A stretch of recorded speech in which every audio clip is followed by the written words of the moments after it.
Hey guys, another video. This is my database for 2019 Series 1 150 year of baseball. I wanted to show you how I do my databases.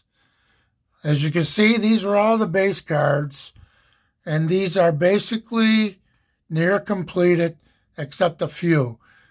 And the most that I have to get are the variations. I pulled a couple variations. One here, there's another one out of Series 2 and that. And this is the Series 2 section. All right. And this is on Excel. I have a lot to get for Series 2. But I understand that people are afraid of Excel. Well, I put every one of them on my sticks. So I don't leave them on my computer. They're loaded on my sticks. All right. And I usually use a 8 GB stick. I can't show you because I'm showing you through this. All right, now the next part of this is sheet 2, which is all the inserts. All right, here's the 84s I've been trying to get together and collect. And the now review set. As you can tell, it's difficult. I don't buy online, so I really luck out. I probably could buy a lot of these as lots, and get the cards I need. Because I tell you, here's the Acuna Jr. I only got a few left to get from him. For him, Stars of the Game, I only pulled one. So they're hard to pull. And you could be spending money, hundreds of dollars, just to get some of these cards full up. A lot I go to my LCS, see if I can get any. And sometimes I'm lucky, sometimes I'm not. But I do pay a good penny for them. So cards have gone up. Even base cards have gone up at my LCS. So as you can tell, I'm chugging along here with a lot of these. All right. Greatest players. Not every card might not be put in because I throw them in my box. They're getting ready to put in the binders. Then I sort everything out and see what I'm really missing. All right. Faces of the franchise. I pulled 3. 6. So 7, 8, 9 fates. So as you can tell, it's a lot of work. And do I keep them in the binder, the inserts? Yes. Unless I get a complete set, then I'll look at the set, see if it's decent enough, and I may take the set and turn them into PSA and get them graded. And that will be a decent little nest egg there.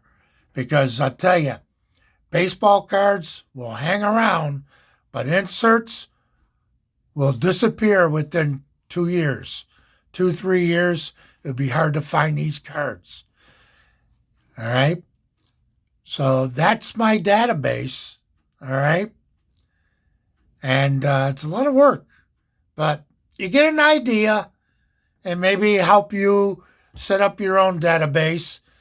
I'll show you where I keep mine, how I do mine through. And it's very simple. I load up my computer. You can't see nothing other no personal information. And I go to my bookmark. All right. I go to baseball collecting. This is the site I use. Excuse me. This is the site I use, and it's an awesome site. Trading card database. It's a trade site, but you don't have to trade. I use it for setting up my sets. Here's all the years that they have. from 1868 all the way up to 2020. And I'll show you something about that Topps 150. A lot of guys think a master set is just the base cards. Well, here's your insert sets. All right? These are all the inserts.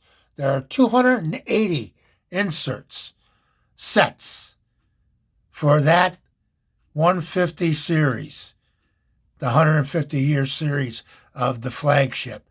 There's 208. This also includes autographs, the blues, the silvers, the reds. If anybody could do that, it would be monumental. All right? I do have a lot of these, but I put them in my box, my medallion box and patch card box, which I keep together. They'll be sent in for grading, maybe. I don't know. But these are all the sets. All right, the blacks, the blues, the golds. This is an awesome site to get a database going to collect the inserts you want to go for.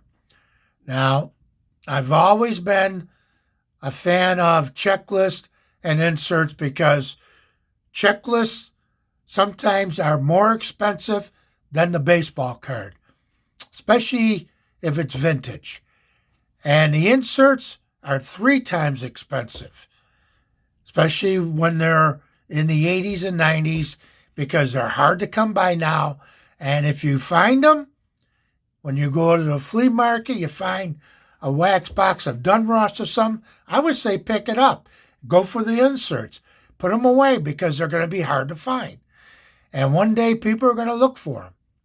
All right, this goes all the way down to the bottom of the inserts. All right, and then it starts with the parallel. All right, and I'll get to that point. I'll let you see all these things.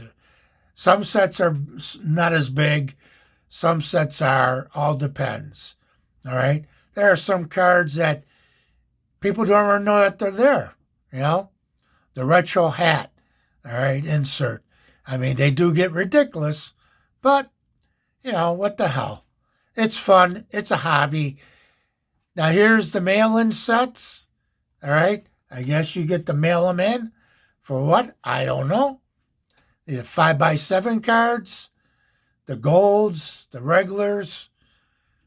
Here's the parallel sets. There are 21 of them. All right? And you get advanced stats. You got the serial numbers. This is where the serial numbers are usually coming into. They sort of changed up, put them all in here. All right? Even like the Memorial Camo is serial number 25. All right? I only got one card, and I'm sending that in this week to PSA. I got to send them to Michael O., and then he'll take care of from there, send them in. So when I get those back in half a year, I'll show them to you. But this is the set, okay? This is the way it looks. And you get a lot of good information here, all right? Talks about the variations, all right? Shows you all the variations, A, B, and C, D, and E, if there is any. Here's a C, Cal Ripken Jr. A lot of guys don't know that there's C cards, or there's A and B and C and D and E and F, but they do. These are all variations, all right? This is an awesome site. You don't have to trade on it, but I use it as, a guide, all right? Here's a list for all the rookies of that set, all right? And you get the variations, shows you which one is a variation card. This is an awesome set. Yeah, I guess it's a little plug for a trading card database, but, who cares? Gives you a lot of good information, all right? Even comments from other players, you get a little comments there, when you start building a set. And there's a link here for the forum in case there's a problem. And these are all the questions about this set because it gets confusing at times. All right. But it's simple. You just sign up and enjoy the years. All right. And it covers all of the sports. See, you got them all. They're all here. Golf and everything. Miscellaneous sports, MMA, multi-sports, non-sports. This is where you're going to find the oddball stuff. All right? And when I do non-sports, I'll show you. All right? You pop that up. You get the right year. Let's say 2019. All right? Here's the comics, fantasy, historical, the movies, the music. Here's the oddball for oddball cards. All right? Pinups, TV shows, video games, promos. This is the way it is in mostly all those years. All right? Let's pop a different year. Let's pop 85, and I'll show you. See? Here's all those, here's some more oddball. The Brooklyn Bond Incredible Creatures, all right? Johnny Player and the Grandees. I mean, it's fun. It's fun to chase this stuff, but it can be expensive. So stick to your budget best you can and enjoy. All right, so that's how I do a database, so you understand. So other than that, say goodbye to Judge, and I'll see you on the flip side.